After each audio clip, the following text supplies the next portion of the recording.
গ্রামের নাম ছিল ধুলিডাঙ্গা। ছোট্ট নিরিবিলি গ্রাম, জনসংখ্যাও খুব বেশি নয়। চারপাশে ধানক্ষেত, মাঝে কয়েকটা পুকুর, আর দূরে একটা পুরনো শ্মশান। সেই শ্মশানের পাশেই ছিল তেলাপুকুর, একটা পরিত্যক্ত জলাশয় যার চারপাশে বড় বড় তালগাছ আর বটগাছ ছায়া ফেলত। দিনের বেলায়ও জায়গাটা অদ্ভুত ঠান্ডা ঠান্ডা লাগতো। লোকমুখে কথা ছিল তেলাপুকুরে রাত হলে নাকি ডাক পড়ে, কার যেন কান্নার মতো শোনা যায়। আবার মাঝে মাঝে কারো নাম ধরে ডাক দেয় কেউ, একেবারে পরিচিত কণ্ঠে। যাকে ডাকে সে যদি ডাকে সাড়া দিয়ে পুকুর পাড়ে যায় তাহলে আর ফিরে আসে না। এসব গল্প শুনে গ্রামের ছেলেমেয়েরা কখনোই সন্ধ্যার পর ওই দিকে যেত না। এমনকি সাহসী বয়স্করাও তেলাপুকুর পেরিয়ে শ্মশানের দিকটায় পা রাখত না সূর্য ডোবার পর। রাহুল সদ্য কলেজ পাশ করা এক তরুণ।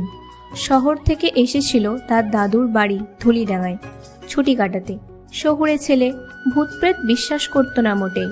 দাদু, মা, ঠাকুমার মুখে এসব ভয়ের গল্প শুনে হাসত। ভূতপ্রেত কিচ্ছু নেই দাদু, কিচ্ছু নেই। মানুষ যত না ভয়ঙ্কর, ভূতরা তার ধার কাছেও আসে না। সত্যি বলতে কি জানো, আমরা ঠিক জানি না ওইটা কি, তবে তেলাপুকুরটা এড়িয়ে চলাই ভালো। অনেক মানুষ নিখোঁজ হয়েছে রাতের বেলায়, কেউ কিন্তু ফিরে আসে নাই। কি বলছো দাদু, নিখোঁজ? তাহলে পুলিশ কি করছে? কেউ পুলিশে রিপোর্ট করে না? হ্যাঁ রে ভাই, কারোর কোনো হদিস মেলে নাই। গাঁয়ের লোকেরাও ভয়ে কিছু বলে নাই। অনেকটা লোককথা হয়ে গেছে আজ বটে। আজ রাত বরং তেলা পুকুরের পাশেই কাটাবো, দেখা যাক কি হয়। সাথে ফোনটা ও টর্চটাও নিয়ে নেবো। চাঁদের আলো ফ্যাকাশে হয়ে এসেছে, বাতাসে একটা অদ্ভুত কাঁপুনি। রাহুল গিয়ে বসল তেলাপুকুরের পাশে একটা বড় গাছের গোড়ায়। চারপাশ নিস্তব্ধ, শুধু মাঝে মাঝে শেয়ালের ডাক। রাত প্রায় 1:30 নাগাদ হঠাৎ সে শুনতে পেল একটা মেয়ের কান্নার আওয়াজ। খুব দূরে নয়, যেন পুকুরের ঠিক ওপারে।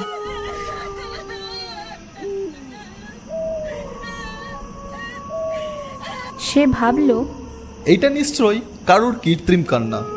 গ্রামের কেউ ভয় দেখানোর চেষ্টা করছে আমাকে, কিন্তু ওরা জানে না আমি কিন্তু ভয় পাবো না। সে ফোনের ক্যামেরা অন করে টর্চ হাতে নিয়ে হাঁটতে শুরু করলো।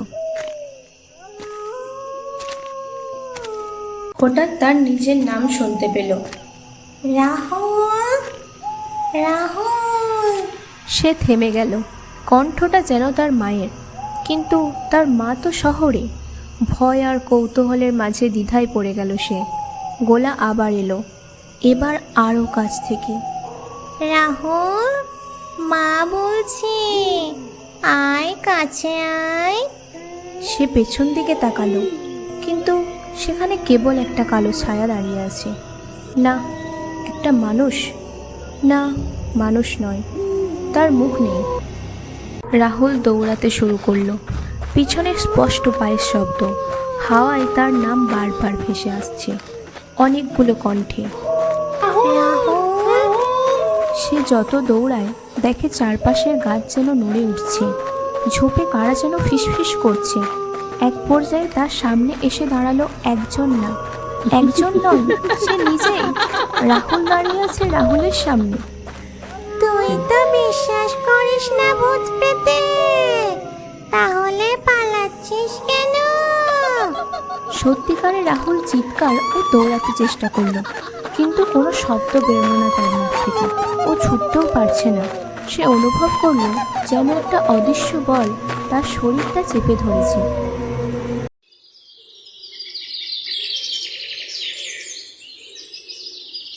পরদিন সকালে গ্রামের লোকজন দেখল তেলাপুকুরের পাড়ে রাহুলের একখানা জুতো পড়ে আছে, সঙ্গে তার ফোন।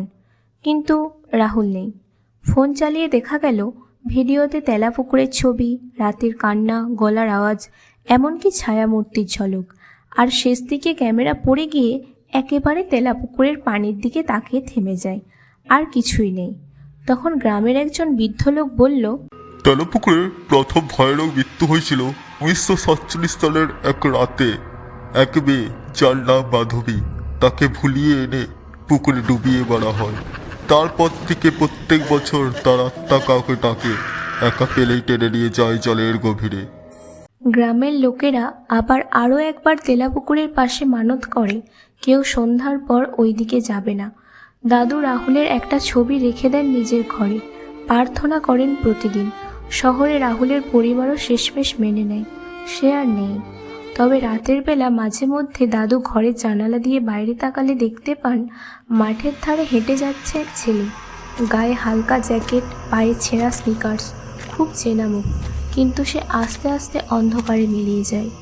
আর তেলাপুকুর আজও তার চারপাশে রাত হলে কেউ যায় না, কারণ ডাক এখনো পড়ে, কখনো রাহুলের গলায়, কখনো মাধবীর।